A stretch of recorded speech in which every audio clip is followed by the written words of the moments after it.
It is episode 143 of Decoding Fox News, and I'm your host, Juliet Jeske. Each week I watch and analyze a whole heck of a lot of Fox News and break it down. I watch all the Fox News you'd never want to. Let's get into it. So the headline, simply put, Fox News loves selective vigilante justice and mysterious drones. Mysterious drones flying over their neighborhoods as mysterious drone sightings light up the sky in 12 counties. Now, there's New Jersey leaders desperate for answers as mysterious drones pop up for weeks. Where mysterious drones keep appearing in the skies at night. Mysterious drones buzzing all over New Jersey. Well, ahead, mysterious drones are causing a panic in New Jersey over a group of mysterious drones that have been tormenting the residents of New Jersey. More mysterious drones flying over Connecticut now. So there is some mystery about what is that stuff. Mysterious drone sightings.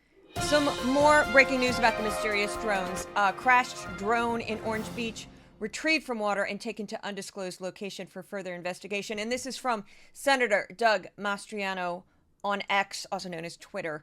Ladies and gentlemen, that drone is a prop from the movie Star Wars. Props from the movie Star Wars, the most successful film franchise in history, are flying over New Jersey. Someone call Mark Hamill immediately. He needs to be on this case. So that last bit there was a joke on my part, because what happened was Pennsylvania State Senator Doug Mastriano somehow got a hold of an image or a meme that somebody else made that included an image of a TIE fighter, which is a type of airship in the fictional universe of Star Wars. TIE fighters are flown by like the bad guys, the Empire. And this prop was strapped onto a flatbed truck. And then somebody had added to this image that it was one of the drones that was fished out of the water. Then Doug Mastriano took this image and then added a tweet on top of it where he was like, "This is outrageous that the Democrats can't keep us safe." And he went on this total rant about drones. And then I'm going, wait a second, sir. Okay. And then you looked at the tweet and there was a community note going, yeah, this is a prop from the movie Star Wars. Okay. And then like dozens of comments going, hey buddy, this is a prop from Star Wars. And then hours later, he posted a meme where he's like, how dare you claim that I didn't know that was a prop from Star Wars? I did. I knew it was a joke. And I'm like, where did you write satire in that tweet? You didn't. I read the whole thing. There's no indication that you thought that was okay. Anyway, that man ran for governor. Didn't win in Pennsylvania. Did not win. That Shapiro won. But yeah, okay. There you go. And Fox News was obsessed with the drone story, like nutty, especially Sean Hannity. And to the point that I was like, you guys need to like produce a show called Drones of Mystery, because they kept calling it mysterious drones. They were never just drones, never like there's a drone. It's mysterious drones over New Jersey, which is why I was able to make that fabulous montage. I actually think they should add that to Fox Nation, only it would be like a soap opera, and they could give the drones personalities and give them like, names, and they could call it, because, Real Housewives of New Jersey, it would be Mysterious Drones of New Jersey. On the next episode of Mysterious Drones, will Sean Hannity reveal why he sometimes is a silver fox and other times is salt and pepper? Okay, so this is a true story. Sean Hannity made, and they were promoting it last week as well, a new series for Fox Nation where it's like an interview show. And for whatever reason, they decided to go with completely white hair on him. And then you see him on a show and you're like, wait, now your hair is not white. Huh? What? So when you do your magical interview show, you're a silver fox. You're a silver fox, like Anderson Cooper. I was confused. Anyway, no, but okay, so they do the drone show, give all the drones personalities. They start fighting, they drink wine, they flip tables. I think it's genius. It's like my idea to do the Judge Jeanine Pirro series of alarm clocks that just yell at you in the morning, like, get up, you loser. I think it would work. I don't know why no one's done that. Okay, so anyway, so last week on Fox News, the subject of vigilante violence was center focus, as the network lionized Daniel Penny, a former Marine who was acquitted of criminally negligent homicide for killing a homeless man, while lambasting the public reaction towards the cold-blooded assassination of the CEO of UnitedHealthcare. The folks at Fox also seemed disappointed that Black Lives Matter protesters weren't rioting across the country over Penny's acquittal. When Fox News hosts weren't twisting themselves into knots to justify and decry violence in the same breath, they were obsessing over unmanned drones that mysteriously hovered over New Jersey and parts of the New York City metro area for days. Some Fox News personalities even advocated for everyday citizens to grab their guns and shoot down the drones, which could result in an accidental death if someone mistook a small plane for a UAVS, unmanned aircraft vehicle system. They also might destroy a playground, a car, or a home if a bullet-damaged drone crashed to Earth. I just want to add that New Jersey is the most densely populated state in the country. So, Sean Hannity and Dr. Drew Pinsky both weaved fairy tales about the healthcare system in the United States. Jessica Tarlov schooled her co-hosts on Biden's economic accomplishments, and Tom Homan said he would prosecute governors if they got in his way of his plans for mass deportations. Anyone watching Fox News exclusively last week might not know that scientists have found even more alarming signs of human-caused climate change, that a brutal dictatorship was overthrown in Syria, or that Benjamin Netanyahu testified in his own corruption trial in Israel. I'm not kidding on that last one. Do you think they mentioned that? No. They might have mentioned it on a show that I don't watch on Fox News, but I purposely go for the incredibly popular shows, the shows that Trump is obsessed with, the shows that their audiences are obsessed with. And on those shows, which were last week, were Fox and Friends, The Five, and Hannity, the war in Syria was barely mentioned, or the end of the war in Syria was barely mentioned. The toppling of the evil dictator Bashar al-Assad was barely mentioned. Bibi Netanyahu, the corruption trial wasn't mentioned at all, at all.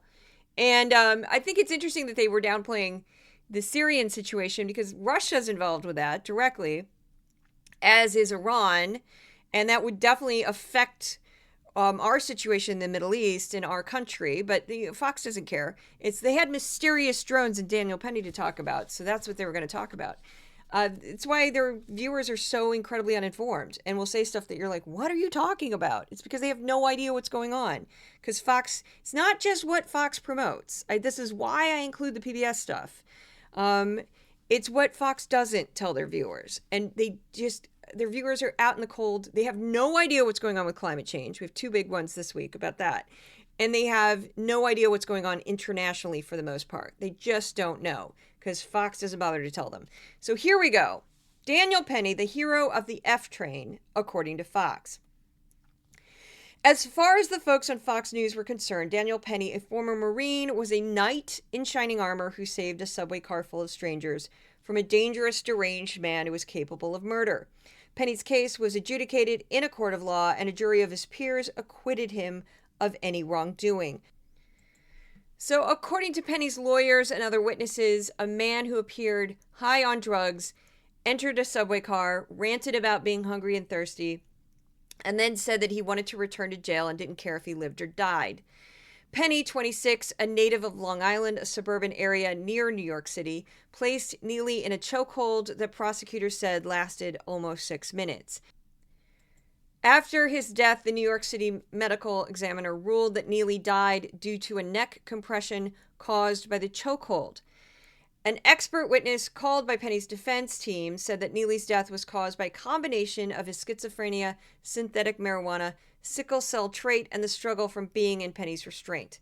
According to reporting by NBC News, Dr. Cynthia Harris, the medical examiner who performed Neely's autopsy, said that there are no alternative reasonable explanations for his death, and those proposed by the defense were so improbable that it stands shoulder to shoulder with impossibility.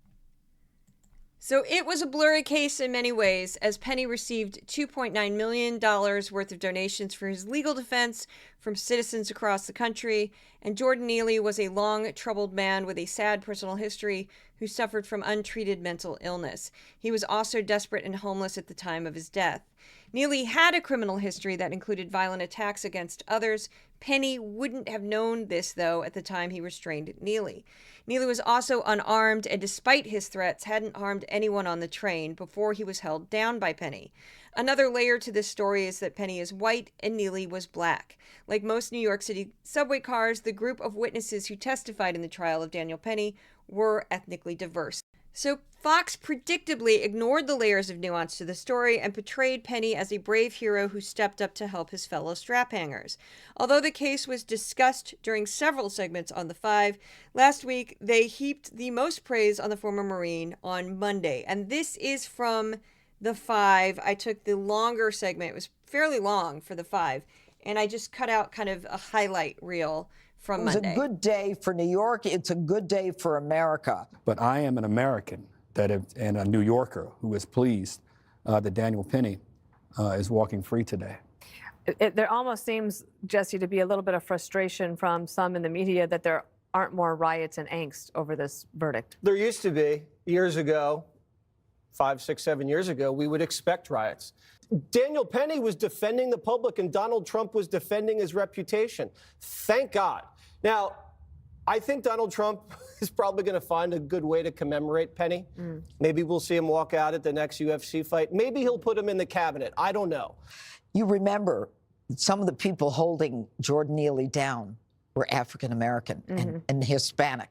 Some of the people on the jury were African-American and Hispanic. This isn't about race. So yeah, they were just a little over the top with this one. That is sarcasm on my part. Now, the next comment is from Brian Kilmeade, who was sitting in on The Five. And what he says involves an elected official.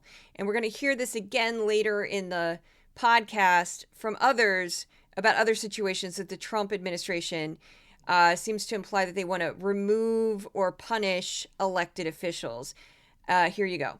Robert Holden, Democrat from Ohio, from Queens, who stood up and said, New York has got to straighten out. We've got to get rid of these illegal immigrants. We've got to start cracking down on crime. And Richie Torres, he wants to either be mayor or governor in New York. If you would take the next step and say, I call on the governor to remove Alvin Bragg. I know he was elected to office, but he's been an embarrassment. He's wasting tons of money. Yeah. He's destroying the reputation of New York City. If you want to, crime can't be helped in many cases, but it can be enforced and it can be stopped when it is enforced. And we're not seeing that. I think people are fed up. And I believe this is the beginning of the end of the woke DAs. So later on in the podcast, we're going to hear more of this theme of basically using power to get rid of an elected official, which is alarming to say the least. There was a district attorney who was basically deposed in Florida thanks to Governor Ron DeSantis, who didn't agree with this particular district attorney. And that is outrageous because the people of that district voted for that man. And that's who should have been their district attorney, not who the governor decides is the district attorney. I would think in some extreme cases, I see the point of getting rid of a district attorney, like if they were committing crimes, if they were embezzling money from the state or doing something incredibly shady. Yes, I get it. But just because you don't agree with their policies, that's outrageous. There's also been a number of district attorneys who've lost their seats because the people of their district were fed up with them and fed up with their policies. That's how it should work. This shouldn't be that difficult to explain. Now, on Tuesday, Judge Jeanine Pirro, more than the rest of the cast, went even more over the top with her praise for Penny, partly because she was promoting an exclusive interview that she did with Daniel Penny for Fox Nation. And here's the clip from Tuesday. This is from The Five. But today, what I saw was one of the most amazing human beings I have ever met. And I think America will fall in love with this man. He is not just a hero. He is the kind of guy that every mother, every husband wants on the subway when their kid or their wife is on that train. He was compassionate. He was firm. He was someone who said it didn't matter what they threw at him because He kept going back in his mind to the thanks of those people who were on the subway car. And you heard him say it himself. He could never forgive himself. And she's basically saying that he could never forgive himself if someone got hurt by Neely, which of course nobody got hurt by Neely. That's just a hypothetical. So next up we have Wednesday, Rachel Campos Duffy. This is quick and subtle, but I heard it and went, what did you just say? And then I played it back and went, oh, wow, poor choice of words there. So, and of course this doesn't surprise me that she would say this. Here we go. New Yorkers are mad at AOC because there have been videos that has resurfaced of AOC saying the subway is more dangerous because of men like this. No, the subway is more dangerous because of people like Jordan Neely, who our city has basically allowed to run free. And we're That one was subtle, but just the way you normally would say like walk free or run free made me think of like you were letting like a caged beast run free. They let him run free through the, and that's just terrible because Jordan Neely was a human being and he had a lot of problems, but we know, just stop it. He did have a lot of problems. He had priors. He was kind of a mess. I will say this very briefly before we move on to the next topic of the podcast. I've lived in New York City for 23 years. I have taken the subway thousands of times. I couldn't begin to tell you how many times because sometimes you get on the subway, you go to one train, you switch to another train, you take that train to a bus. I mean, it's nuts. It's New York City. Every single day. Now I don't take it so much because I work from home, but I used to take it every single day. And the scenario of a person who's mentally unhinged or is off their meds or having some sort of psychotic episode, getting on a subway car and screaming is pretty much a daily occurrence. That happens all the time. And I can say truthfully that in my many years and thousands of interactions of seeing this happen, I've never once witnessed a person in that state harm another human being. What happens is they get on the subway, they yell, they scream, they might slap the side of the car, they might knock something over. They usually just leave the car and that's it. It's over. And people look at their shoes the whole time and just, okay, here we go. The only times I've personally witnessed two people physically getting in a fight it was obvious they knew each other. And that's normal for crime. That's the pattern for crime. Now, it's not to say that I haven't seen videos of a person in a situation like that strike another person, strike a stranger for no reason, do something violent. But I've never firsthand witnessed that. And again, thousands of times, 23 years in the city. So I just want to share my perspective as a New Yorker. When this happened, my gut instinct is, why would you overreact like that? And I was speaking of Daniel Penny when I said, why would you overreact like that? And then when I read the details that Neely didn't actually hurt anyone, didn't actually touch anyone. He threw his jacket down, but he didn't slap anybody. He had in the past, but nobody in that car would have known that. It just really troubled me because I just went, oh my goodness. So I can't talk about his guilt or innocence. He had due process.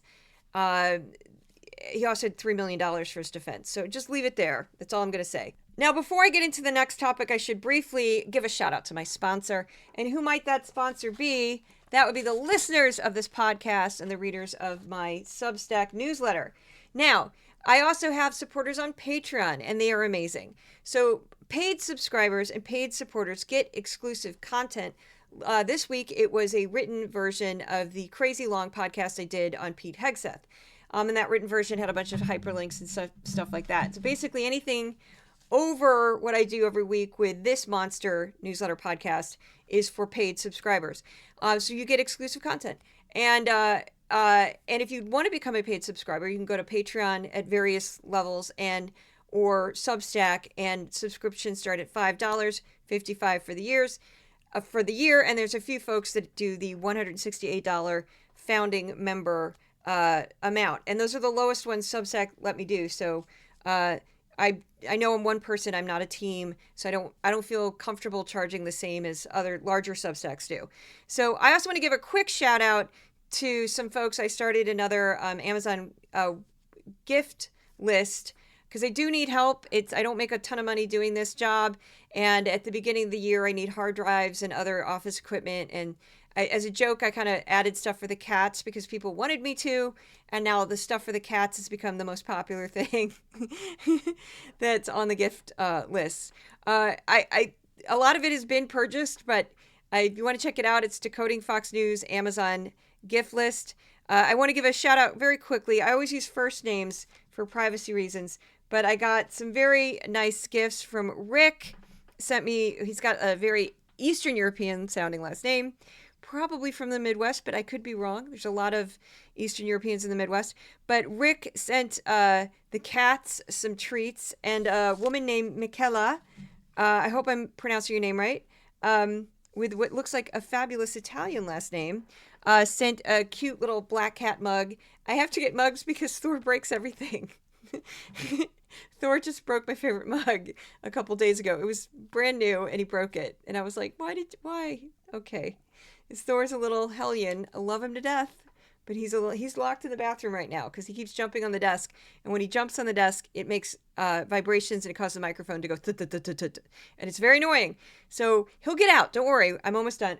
We're halfway there. He'll get out. And he'll be born free as the wind blows.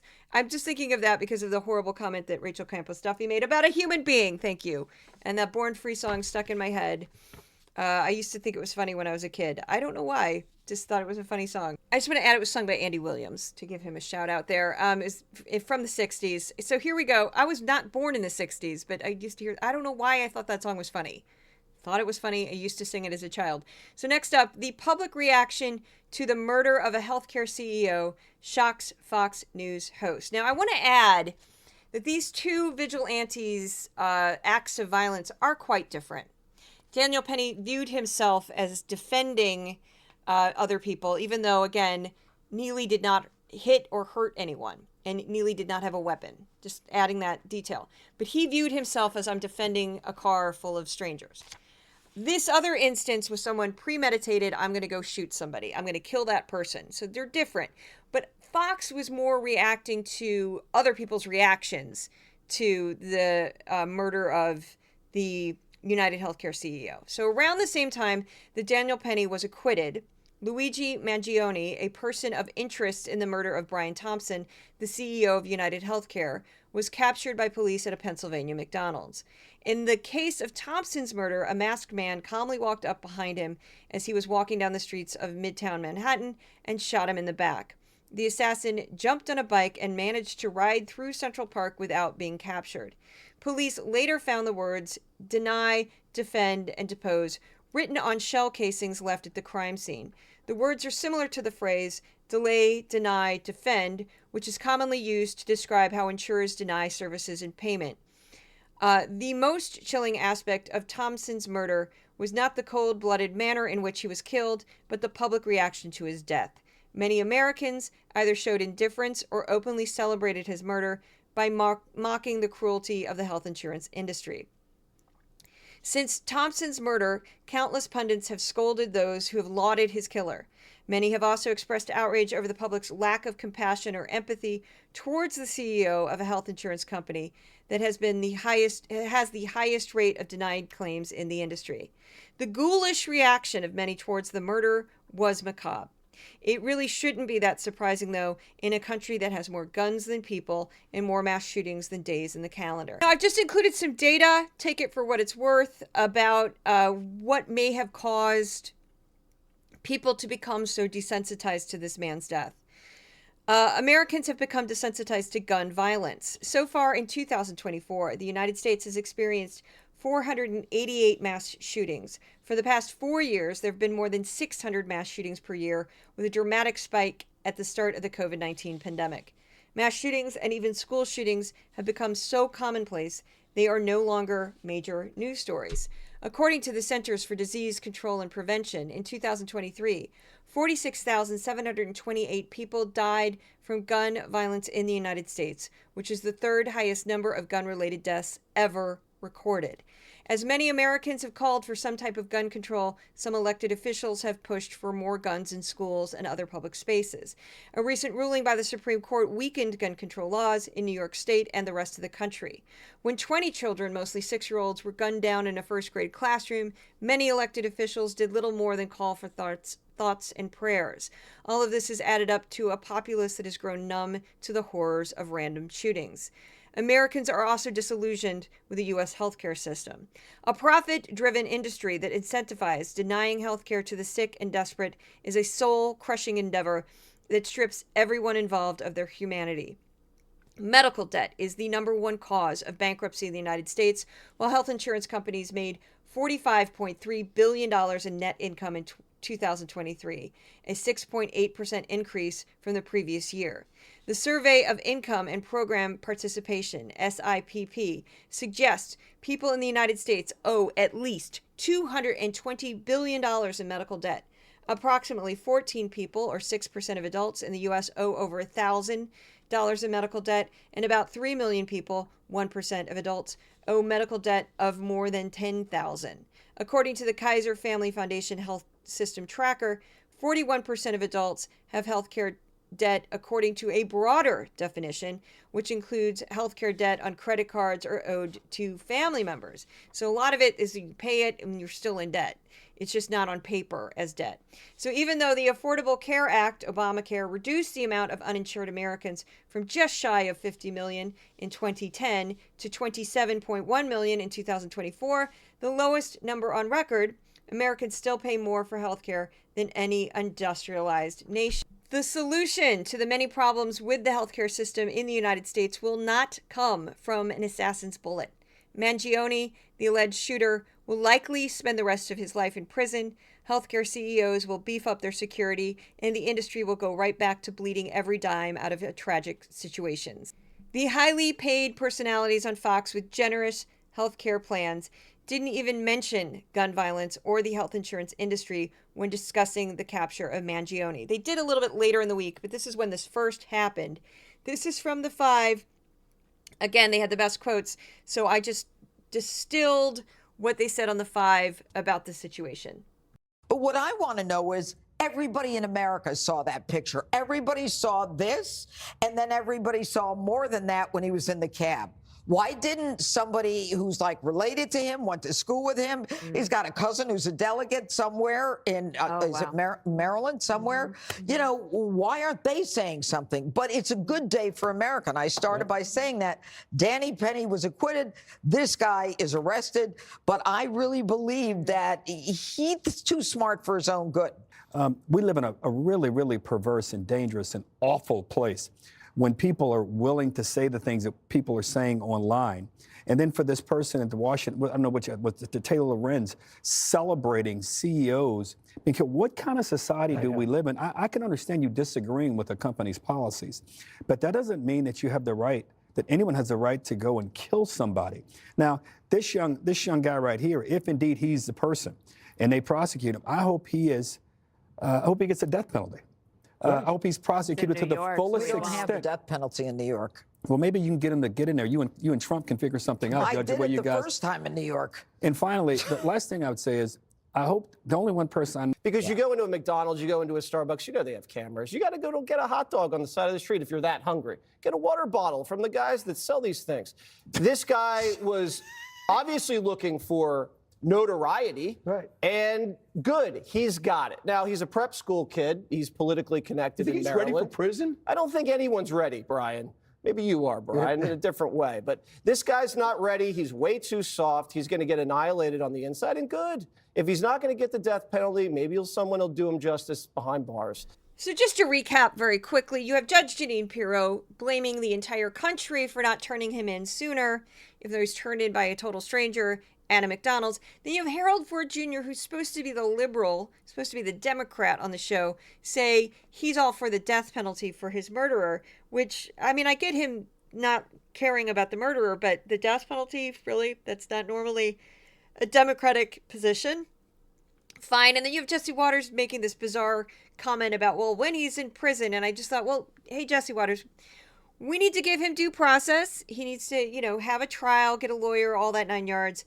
and defend himself. And then when he's sentenced, if he's sentenced, then okay, great. But and Jesse Waters doesn't know anything about criminal defense. My sister's a criminal defense attorney. In terms of status, the lowest on the totem pole are child molesters and serial killers. And there's not that many serial killers. That's a very rare thing to be. So child molesters are the ones that get beat up and, harassed and sometimes killed in prison, not people who kill a CEO assassin style with a silencer. I don't think they're going to view him in the same way that Jesse Waters thinks they're going to view him. Anyway, just sad though. Sad that anybody would murder somebody like this. I also want to point out that Judge Jeanine Pirro mentioned this thing about I brought the death penalty back, and I found the context on that. So in 2003, then District Attorney Jeanine Pirro sought the death penalty for Dennis Salvador Alvarez Hernandez, who was charged with first-degree capital murder in Westchester County. Alvarez Hernandez was convicted of killing his girlfriend and 2 of their young children. At his sentencing, the jury could not unanimously agree on the death penalty. He received the equivalent of life in prison. It was like 115 years. I just wanted to add, in death penalty cases, the jury has to be unanimous, and that's what she meant by I brought back the death penalty. But she didn't really. But anyway, she kind of tried to charge somebody with it. But here we go. So this up is Sean Hannity, having no clue about the healthcare industry. So we are going to finally talk about the healthcare industry, which I think does play a role in this whole horrible disaster of a man getting gunned down on the streets. So this is from Wednesday from Hannity. Hannity invited on Dr. Drew Pinsky, and they were talking about sort of the healthcare industry. And boy, do they sound like two people who don't know anything about the healthcare industry. Years ago, the Cato Institute put out a book called Patient Power, Healthcare Savings Accounts. This guy I know in Wichita, Kansas, he built out a concierge service, $50 a month.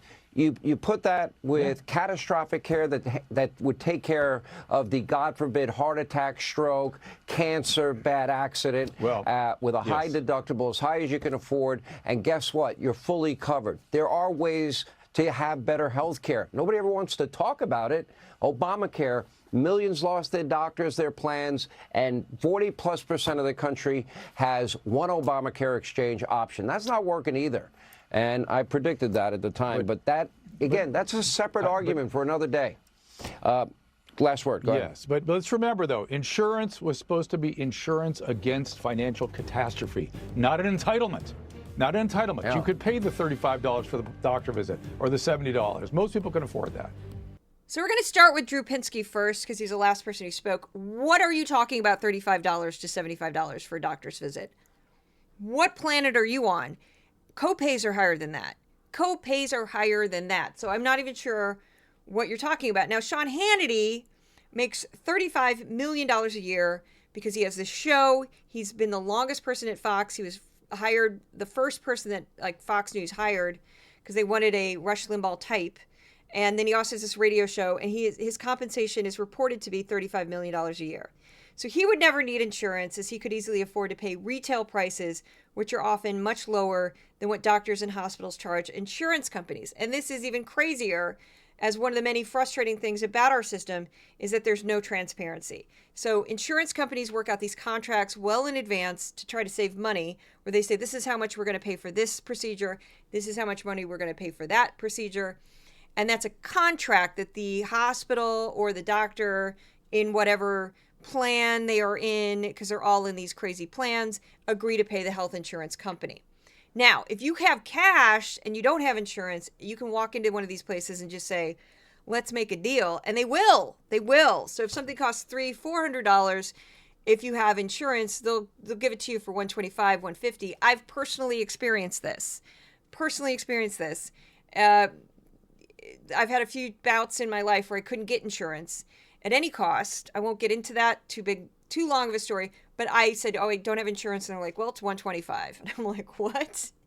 And you can even call ahead of time and ask how much. I'm not kidding. I've done all of this. I've been there. But anyway, I looked up all of this information that he gave about concierge service and catastrophic service. So here we go. According to nerdwallet.com, the average cost of concierge concierge healthcare is between $1,800 and $2,200 per year, or between $150 and $183 per month, a little bit more than $50. Concierge medicine is an arrangement where a patient pays a membership fee to gain access to a doctor's practice. That doesn't include everything. It's just basically now you have an easier time of getting an appointment. The monthly fee helps patients have more personal experience with doctors, but it wouldn't cover the cost of all their services. You might get a physical for that. You might get some services for that, but it's not carte blanche. You don't get everything. For catastrophic healthcare plans, the cost of premiums increase depending on the patient's age. Catastrophic plans are supposed to pay for emergency care or a major illness.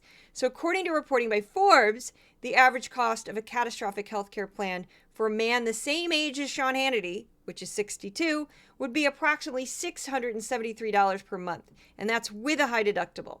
So if a 62-year-old man followed Hannity's advice and purchased concierge care along with catastrophic plan, he would pay $823 a month on the low end. That is not inexpensive for most people. Would be for Hannity, not for you or I. If the same man lived in an area with a higher cost of living, he would likely pay far more for concierge plans in New York City than he would in, say, Wichita, Kansas. And I know that for a fact because they have those plans all over the city and they're not cheap. So next up, we're going to move on to Tom Homan, who is Trump's pick for border czar. And he was, again, the former acting director for ICE during the Trump administration. And he says he would criminally prosecute a governor or mayor. This is from Friday. We're going to start with Fox and Friends. There's 3 quick clips. They're all kind of the same, all from Friday. Here we go. I know you were in Chicago on Monday, and you said that your deportation plan is going to start in a big way in Chicago. And you said the governor and the mayor can either help you or get out of the way. But you also said if he, meaning the mayor, if he impedes us, if he knowingly harbors or conceals an illegal alien, I will prosecute him. So you will not only go after the illegal migrants, you may go after some mayors who aren't helping. If they step over that line, they can sit back and watch us, which, I find incredible. You don't want to take public safety threats out of your community and help us. But there are laws on the books that we will prosecute. It's 18 U.S.C. 111. Impeding a federal law enforcement officer is a felony. Title 8 United States Code 1324 III. If you knowingly conceal or harbor an illegal alien from ICE, that is a felony. When I was an agent a long time ago, I've arrested U.S. citizens for harboring an alien in their home or place of employment. If I can do it to a citizen, why can't I do it to a politician who's going to actively get in our way, prevent us from doing our job? Now, this next clip's a little confusing because they aired this on The 5 on Friday, but they were showing a clip from Monday, same week, from an appearance that Homan made at a Republican event in the city of Chicago. So you got to give that context to make this make sense. Here you go. If he blocks deportations. Chicago's in trouble because your mayor sucks and your governor sucks.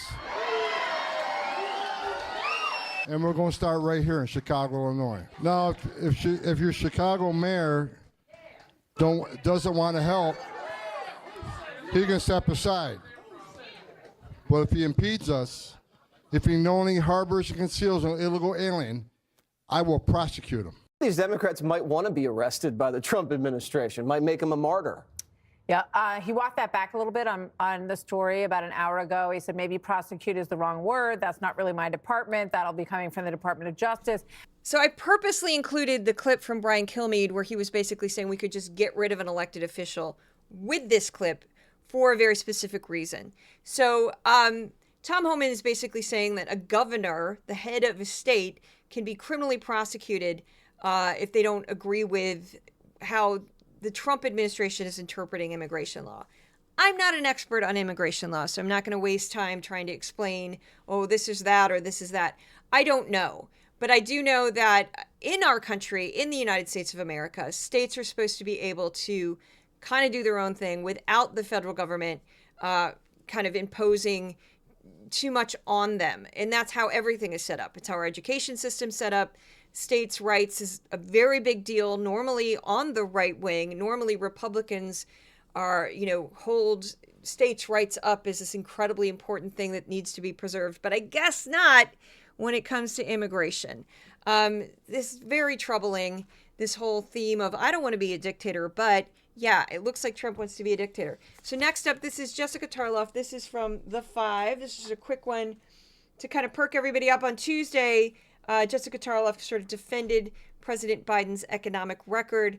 This is a quick one. Very briefly, before I play this, I'm going to say that next week, it's the 23rd, 24th is when the podcast would normally get published. Because of the holiday, I've pre-recorded an interview with Jeff Jarvis. He's the man who helped get Decoding Fox News off the ground. He's also kind of a fiery, opinionated journalism professor, and he had some viral clips where he kind of went off on Morning Joe, Joe Scarborough, and Mika Brzezinski over their decision to bow down and kiss the ring of Trump. So it's a lively conversation. I still have to edit it and get it ready, but that will be airing next week. And then before the end of the year, I'm going to be doing a special episode, a bonus episode for everybody. That's going to be kind of the best of Jessica Tarlov from 2024, along with some Fox Guest Goes Rogue to bring a little positivity before we have to face this horrible inauguration. So that's it. So here is Jessica Tarlov again from The Five. Jobs are and how many doors they knocked on. Don't mock me and my doors. It's still sensitive.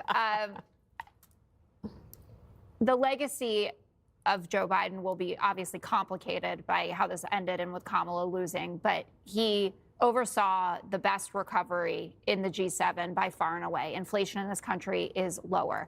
Unemployment in this country is lower. He expanded the number of people who got access to affordable health care, Medicaid expansion. We are producing more oil than any other time in world history under Joe Biden. The stock market, it was generous of you to give it.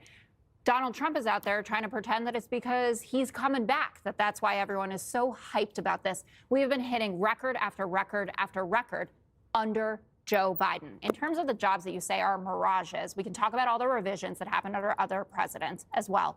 But even if you removed all of the jobs that we lost during COVID, the snapback jobs, I think is what you called them, under the Biden-Harris administration, we still got more jobs at a faster clip than we did under the Trump administration. It's just a fact. Look it up, historian number 3 at the table. All right.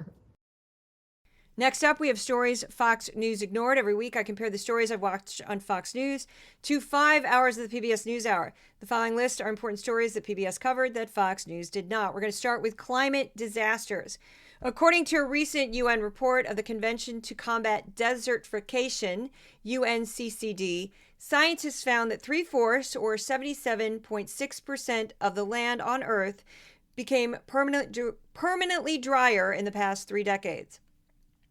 According to NOAA, the National Oceanic Atmospheric Administration, in 2024, the Earth had its second warmest November on record.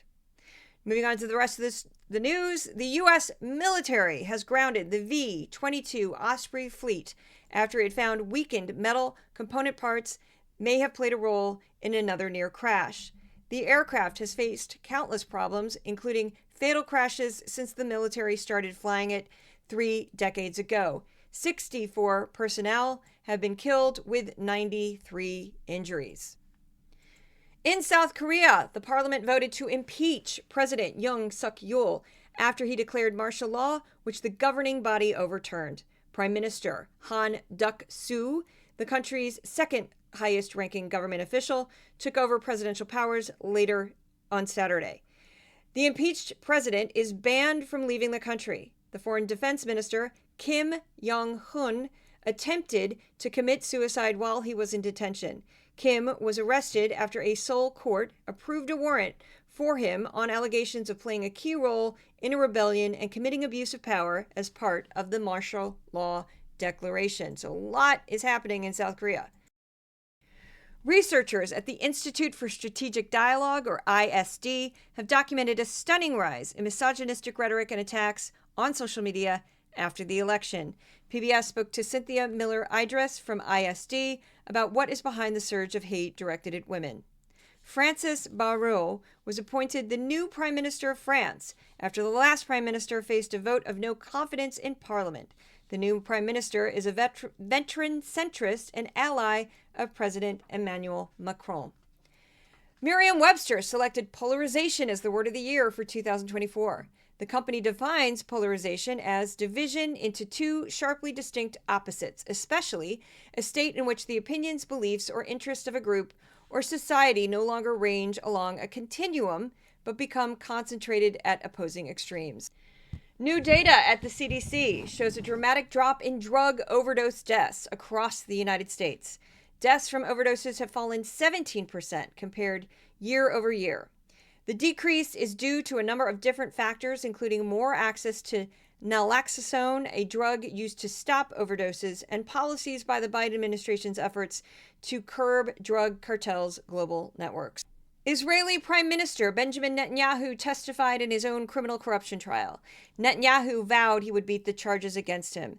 The Prime Minister is charged with fraud, breach of trust, and accepting bribes in 3 separate cases. McKinsey & Company, a consulting firm, will pay $650 million to settle a federal investigation into its role in helping Purdue Pharma recklessly promote its dangerous opioid painkillers. Purdue was one of the main drivers of the opioid epidemic that has ravaged the country for decades. The pop star Taylor Swift ended her Eras tour. Swift performed a record-breaking 149 shows in 50 cities for 10 million people. The tour has $2.2 billion in ticket sales. At the end of the tour, Swift paid out bonuses of nearly $200 million to production crew, dancers, choreographers, and staff members involved with logistics, merchandise, and other roles. A Department of Justice report found that undercover FBI agents didn't start or participate in the riots at the U.S. Capitol on January 6th. Dozens of undercover agents were in the crowd, but there's no evidence that any of them stormed the Capitol building. Right-wing conspiracy theorists have promoted the idea that the FBI agents prompted the riot. After an investigation by the Department of Justice into the fatal police shooting of Breonna Taylor and police treatment of protesters, the city of Louisville reached an agreement with the DOJ to reform the city's police force. Bill Hennessy Jr., a court sketch artist, died at the age of 67. For the past 4 decades, Hennessy worked at some of the most high-profile cases at the Supreme Court. Nikki Giovanni, poet, writer, and activist, died at the age of 81 from complications related to lung cancer. Throughout her career, she received numerous awards and was a recipient of 27 honorary degrees. She wrote 13 children's poetry books, a dozen essays and conversations, and 20 poetry books. Giovanni was also a professor at Virginia Tech for the past 3 decades. And we're moving on. She's a phenomenal woman. If you want to read anything of Nikki Giovanni, it's just like so much on her, and a lot of great tributes to her last week. So by the numbers, every week I compare the top 5 topics on Fox News to the top 5 topics on PBS. This week is very telling. Fox, number 1, UnitedHealthcare CEO assassination was a major story. 15%. Mysterious drones over New Jersey, 14%. Daniel Penny trial, 13%. Trump worship, because it's the only thing I can call these segments, because they're just like, he's so amazing, he's going to be amazing, he's the best, he's the greatest, 10%. And then border crisis, which actually the border crisis has gone way down, but whatever, 10%. Moving on to PBS, number 1, 23%. Syrian civil war ended. That should be the number 1 story all over the world. Thank you very much, because it involves so many other countries. Next up, Trump cabinet picks, 12%. UnitedHealthcare CEO assassination, 7%. Artist profile, 5%. And Ukraine war, 4%. They did mention the Daniel Penny trial, but on PBS, that was a minor story. On Fox, it was a major story. Here we go. So words used on Fox News for the week ending December 15th, 2024. Trump, 364. Drone, 241. So important. Biden, 186. Border, 90. Daniel Penny, 79. CEO, 61. Kamala, 60. Crime, 59. Syria, 36. Luigi Mangione, 33. Tom Homan, 28. China, 23. Inflation, 13. Economy, 12. Doge, in that ridiculous non-agency that Trump's trying to act like is an agency, because it's not funded. It doesn't have approval by Congress. Anyway, Doge, 8 mentions. AOC, as in Alexandria Ocasio-Cortez, also 8 mentions. And Hunter, as in Hunter Biden, 4. So suddenly he's no longer important. He was very important last week, no longer important. Just fell right off the cliff on that one. So that's the newsletter. That's the podcast. If you'd like to see more of my work, you can go to Twitter, also known as X. I don't call it X. That's stupid. It's called Twitter. Threads, Blue Sky, Instagram, Facebook, TikTok, not so much because they censor me all the time. They do. Instagram, things get lively in the comment section. Everything's called Decoding Fox News except for YouTube, but you can find me very easily. I'm now a YouTube like something or other. I went up to a new level on YouTube, so now I'm easier to find on YouTube. I don't make any money off YouTube, but they kind of, because of my traffic, they put me up to a new tier, whatever the heck that means. Anyway, if you'd like to support this project, I could always use your help. You can go to Decoding Fox News at my Substack or Decoding Fox News for my Patreon. And again, paid subscribers and paid supporters always get exclusive content. The podcast mascots, Odin and Thor, send their love. I'm going to open the door of my bathroom and let Thor out, and he will be born free. And he's a little guy. He's crazy. He kept getting on my desk, which is why I had to put him in the bathroom. I have a 1-room apartment. It's the size of a 1-car garage. So picture a 1-car garage. Picture everything that you'd need in your life in that space. That's where I live. So, but in Brooklyn, on top of other little 1-car garage apartments. Anyway, I'm tired. I'm exhausted. Have a happy holiday season, everybody. Merry Christmas, Happy Hanukkah, Happy Kwanzaa, Happy Winter Solstice, Happy Day Off if you do none of those religious holidays or non-religious holidays or whatever. It's all good. I will not be covering Fox this week. I will start back up right before the end of the year. And anyway, Happy New Year as well if I don't talk to you sooner. And thank you so much for listening, and we'll see you at the next podcast. Thank you all for coming to my one-woman show. It's nice to meet ya. Will we meet again? I'll never know. You can smell my leather from my head to my toes. Smile for the camera. I'll see you on my video. Baby, it's your highlight. Resolute Square.